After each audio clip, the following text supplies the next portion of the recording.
When I was growing up, one of my very favorite TV shows was MacGyver. One of the secrets to MacGyver's success? Really stupid villains. Most TV villains are pretty bad at time management. In fact, most superhero villains are pretty bad at time management. They have problems doing the thing that needs to be done at the time that it needs to be done. You know who else is often very bad at time management? The business owner.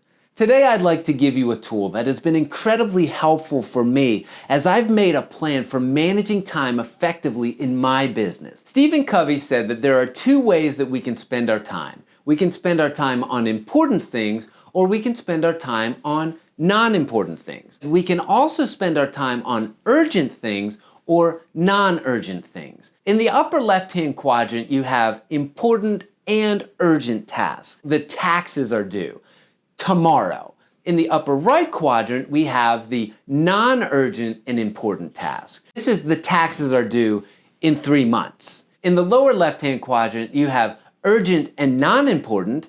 This is like many emails that come into your inbox with salespeople trying to sell you something. And then finally, in the lower right-hand quadrant, you have non-urgent and non-important. This is achieving level 985 on Candy Crush Saga. Which of these quadrants do you think the majority of business owners in our world spend most of their time? If you guess the upper left quadrant, the urgent and important, you're right. Most business owners, before they become efficient time managers, spend most of their time in urgent and important tasks. What I call this quadrant, I call it the path to burnout.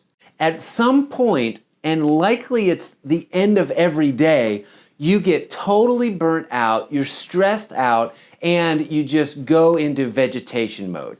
I want to give you 2 tools to help you escape from the burnout that is certainly coming. The first tool is to learn to say no.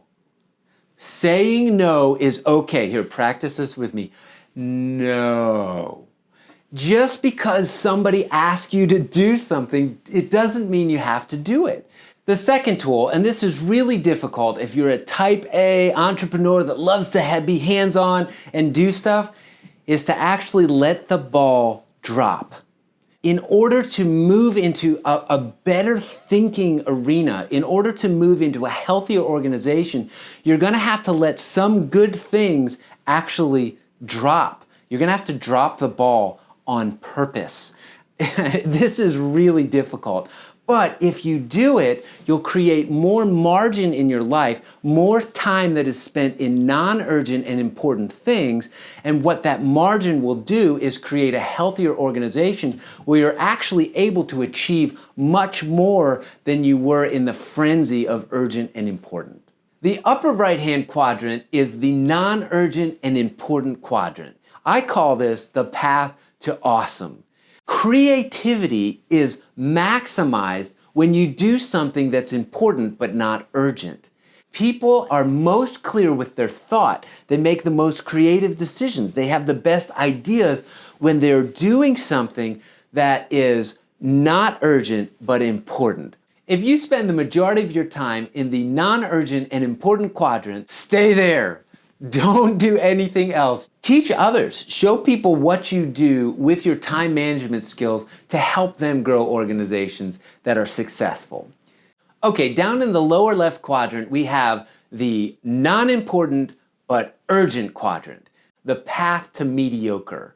This is the social media quadrant. I'm at work, I'm trying to think about a problem, I'm trying to move through something, and beep, I get a text. I get a face message, I get a ping. You're actually living the dream of the advertiser. How do you escape that area? There are 2 tools that can help a person be much less distracted if you find yourself in this quadrant. The first is to create what I call a choose to ignore list. Creating a choose to ignore list, maybe it's social media, so Twitter and Instagram and Facebook, not during 8 to 12. At lunch I can check my Twitter feed, but before then, that's on my choose to ignore list. Another tool, if you find yourself in this quadrant, is It's pretty simple, actually. It's to allow people to solve their own problems. I know, that sounds kind of harsh. But if somebody comes in with you with something that's urgent and it might be important, the question you have to ask is this their problem or is this my problem? Most of the time, people need to learn to solve their own problems, and I'm not doing them a favor if I solve the problem for them. And then finally, you have the non-urgent and the non-important quadrant. Basically, take a good look at your life because you're going to be at the exact same place in 10 years from now. If you find yourself in this quadrant, I've got two suggestions, two tools. The first, find a job that you're passionate about.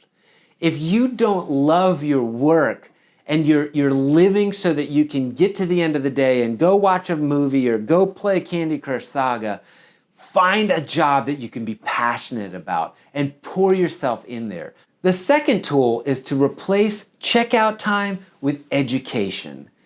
Spend that time that you might be watching useless YouTube videos. I'm a fan of useless YouTube videos. I'm not saying never do this, but spend that time also watching TED Talks. Now I'm being educated with my time. Spend that time reading a book or listening to an audiobook, or maybe calling a mentor and asking them to meet with you and spend some valuable time to give you some things to chew on. The tools that I just shared have been so incredibly helpful in my own life and business. I hope that you will take these tools and this understanding of how to maximize your time and go out and grow an organization that makes a significant impact in our world.